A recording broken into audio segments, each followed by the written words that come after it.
Q4 e-Tron is an important model for Audi. So important that Ingolstadt feels the need to create two distinct variants, this Q4 Sportback e-Tron derivative being the more dynamic looking one. Like its standard counterpart, it's built on the Volkswagen Group MEB chassis for volume all-electric cars, but pushes the boundaries of that platform in terms of the premium prices being charged here for the size of car delivered. Still, you certainly get a very upmarket feel that'll help ease you into your new electrified phase of motoring ownership. 2 years into its production life, it was usefully updated to create the car that we're going to look at here. My name's Jonathan Crouch. I've been testing cars for over 40 years. You'll find them all on the Car and Driving Car Reviews app. Here I'm going to try and tell you everything that you really need to know about this car in a way that you'll find nowhere else. Let me hand you over to our presenter, Colin. The 2024 model year enhancement saw Audi install a PCM, or permanently excited synchronous machine, on the rear axle of both single and dual motor variants. The idea being to promote higher efficiency and release greater power. It's a useful enhancement, the benefit of which at the foot of the lineup is disguised by another of Audi's silly badging initiatives. Basically, to reflect the motor power increases made as part of this update, the old smaller battery 35 models now become the 40, whereas the old bigger battery 40 and 50 models have respectively become the 45 and the 55. Which of course leads to all kinds of confusion, since it means the new Sportback 40 variant seems on paper to be an inferior choice to the original 40 model. To simplify things, it's probably best not to think of a 40 badged Q4 Sportback e-Tron at all, unless budget really is tight, in which case we suggest you choose something else in this segment. That 40 Sportback e-Tron model can go only 256 miles on a charge of its 63 kilowatt-hour battery, which is some way behind the class-leading Curve. And performance from its 204 PS motor feels leisurely in light of the 2-ton curb weight. Choose a Q4 Sportback e-Tron with a larger 82 kilowatt-hour battery most customers rightly want, and the PCM system's benefits become much more obvious. The two mainstream 45 badged models both put out a healthy 286 PS, but can be driven far further than the base version. The rear-driven 45 derivative manages up to 347 miles between charges, while the twin-motor 45 Quattro variant delivers a 328-mile range. If you want more power, you'll be directed to the flagship Q4 Sportback e-Tron 55 Quattro variant we're trying here, which has 340 PS and also manages a 328-mile range. As long as they chose one of the 82 kilowatt-hour models, an owner of an earlier version of this car would find that performance of this updated Q4 Sportback e-Tron is noticeably perkier than the original. In one of the mainstream 45 derivatives, rest to 62 miles an hour takes 6.7 seconds. That's 1.4 quicker than the smaller battery 40 version, and the top speed is 112 miles an hour. In this top Q4 Sportback e-Tron 55 Quattro, the 62 mile an hour sprint can be dispatched in just 5.4 seconds. There are 5 main drive select modes: efficient, dynamic, comfort, auto, or individual. Plus, there's a range setting for if you're running really low on charge. As usual, with an EV, you've to remember to regularly select B rather than D from the gear selector. Otherwise, your control over brake regen is pretty limited, mainly via a selectable screen in the centre monitor's efficiency assist section, which uses information from the forward sensors and the navigation to channel energy back into the battery when braking or off throttle.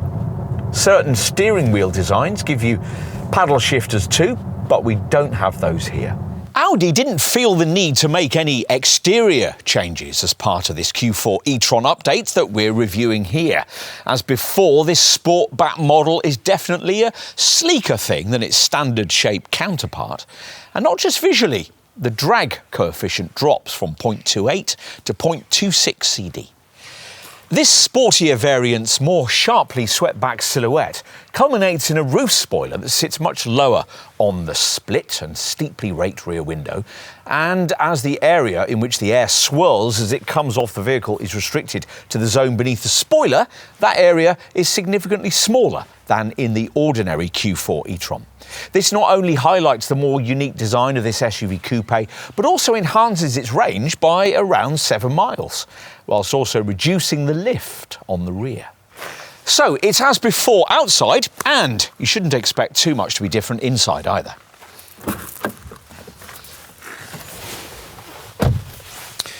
Which it isn't, a little disappointingly, since we've always thought this to be a cabin that would benefit from a little more love and luxury.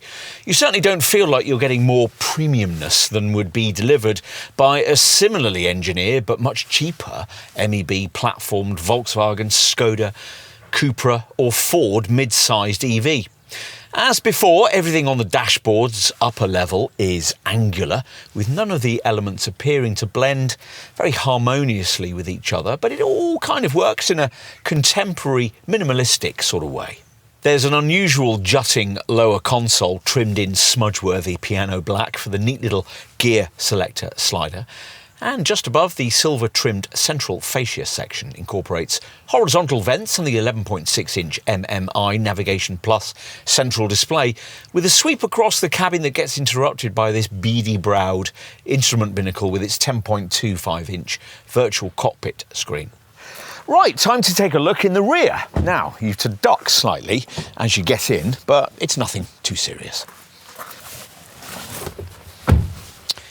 To accommodate the battery, the back seat is mounted 70mm higher than the front, which you might expect to create a headspace issue given this Sportback variant's swept-back roofline.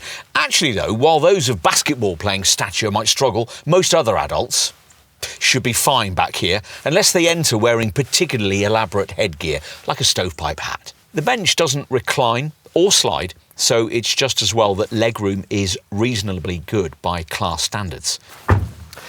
Boot space in this Sportback actually rises slightly over the ordinary model, 535 litres rather than 520.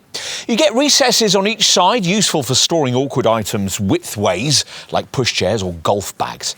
And there's an adjustable height boot floor with a narrow compartment beneath. Places, in other words, to stow the charging leads out of sight, which is just as well because there's no underbonnet frunk space where you could stow them. The rear seat back has a convenient 40-20-40 split, so long items like skis can be slid between two rear-seated folk. With everything flattened, total capacity is 1,460 litres, 30 less than you'd get with the boxier SUV Q4 body shape. What about battery replenishment? Well, in a world where a BMW iX3, similarly priced to an upper spec version of this car, can DC charge at up to 400 kilowatts, this Audi's DC charge speed of up to 175 looks a bit weak. To be fair, that applies to a number of class rivals too, but few of them have price tags quite as ambitious as this Ingolstadt contender. We should point out that the DC charge speed figure we just gave for this Audi applies only to the larger battery 82 kilowatt-hour models, usable capacity 77 kilowatt-hours. The base 63 kilowatt-hour 40 e-tron version, usable capacity 59 kilowatt-hours, can only charge at up to 165 kilowatts. Let's get on to the DC charging times. With this 82 kilowatt-hour model, you'll add 106 miles of range for every 10 minutes of charging. You'll be able to replenish the battery from 10 to 80% in 28 minutes. From home, a full AC charge needs around 13 hours with a single phase 7.4 kilowatt wall box, or 8 hours if you've a 3-phase supply with an 11 kilowatt wall box. We wouldn't really recommend the base 63 kilowatt-hour 40 e-tron version of this car, but if you insist on it, you'll add 93 miles of range for every 10 minutes of DC charging, and you'll be able to replenish the battery from 10 to 80% in 24 minutes. From home, a full AC charge with a 40 e-tron needs around 10 hours with a single phase 7.4 kilowatt wall box, or 6 hours 30 minutes if you've a 3-phase supply with an 11 kilowatt wall box. There's no doubt that a Q4 e-tron, and especially a Q4 Sportback e-tron, makes more of a premium statement in your office or gym car parking space than a mainstream brand or Chinese rival would from this segment. But in a market where the playing parameters have been changed fundamentally by the arrival of new era competitors like BMW's second generation iX3, that attribute alone won't be enough to continue to sell the car in significant numbers for very much longer. So this Q4 needs to evolve. Thanks in large part to this Sportback variant, this model has a strong sales base from which to do exactly that.